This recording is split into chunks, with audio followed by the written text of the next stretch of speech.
আধুনিক নগর সেবা নিশ্চিতের প্রয়োজনে আইন সংশোধনী ঘোষণা দিয়েছেন স্থানীয় সরকারমন্ত্রী তাজুল ইসলাম। সব ধরনের উন্নয়ন কাজে সিটি কর্পোরেশনকে সহায়তার আশ্বাসও দিয়েছেন তিনি। নগর ভবনে সকালে সেমিনারে নানা সমস্যা তুলে ধরেন নগরবিদেরা, সেসব কাটিয়ে ওঠার আশ্বাস দিয়েছেন মন্ত্রী। ঢাকঢোল পিটিয়ে উচ্ছেদ অভিযানের পরদিনই আবার হকারদের দখলে চলে যাচ্ছে ফুটপাত, গুরুত্বপূর্ণ সড়ক।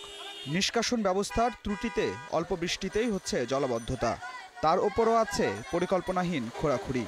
এসব সংকট থেকে রেহাই পেতে নগর ভবনে হলো আলোচনা।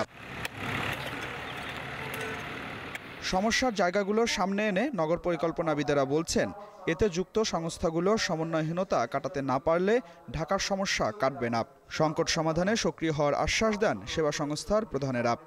4-5টি মন্ত্রণালয় ফ্লাইওভার বানাচ্ছে এবং একজন আরেকজনকে জানতে দেয় না কোন দিক দিয়ে কোন ফ্লাইওভার যাবে। এই সমন্বয়হীনতার হাত থেকে যদি আমরা ঢাকাকে বের করে আনতে পারি, আমরা মনে করি 1.5 থেকে 2 বছরের ভিতরে পৃথিবীর শ্রেষ্ঠ রাষ্ট্রের রাজধানী হিসেবে আমরা এটাকে প্রতিষ্ঠিত করতে পারবো। Uttara sewage treatment plant, Mirpur sewage treatment plant এবং Raybazar sewage treatment plant with নেটওয়ার্কের জন্য আমাদের সমস্ত পাইপলাইন ঠিক করা আছে এবং আমরা নিশ্চিত যে বাই 2025 আমরা ঢাকা শহরকে সম্পূর্ণরূপে পাইপলাইন ওয়াটার সিওয়ারেজ সিস্টেমের মাধ্যমে আনতে সক্ষম হব। পরে আধুনিক ঢাকা গড়তে 2 সিটি কর্পোরেশন ও সেবা সংস্থাগুলোর কাজে সমন্বয় আনার তাগিদ দেন স্থানীয় সরকার মন্ত্রী। বলেন, সবার সম্মিলিত চেষ্টায় একটি বাসযোগ্য নগরী গড়া সম্ভব হবে। পরে নগর সেবা নিশ্চিতে দক্ষিণ সিটি কর্পোরেশনের জনবল সংকট দূর করতে মন্ত্রীর সহযোগিতা চান মেয়র সাইদ খোকন। মাত্র 40% জনবল নিয়ে আমাদের এই কর্পোরেশন পরিচালিত হচ্ছে। আজকে আমরা যখন আমাদের স্বাস্থ্য বিভাগে বিভিন্ন কর্মসূচি গ্রহণ করতে যাই, তখন সেখানে জনবলের অভাব দেখা দেয়।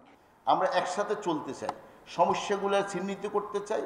আপনারা বসেন, আপনার সমস্যা চিহ্নিত করুন এবং আমাদেরকেও আপনারা পরামর্শ দেন, আমরা মন্ত্রণালয় থেকে কিভাবে আপনাদের সমস্যাগুলোকে আমরা সমাধান করতে পারি। পরে নগর উন্নয়নে 5 বছর নয়, দীর্ঘমেয়াদী মহাপরিকল্পনা তৈরির পরামর্শ দেন স্থানীয় সরকার মন্ত্রী। Adilur Rahman, independent news, Dhaka.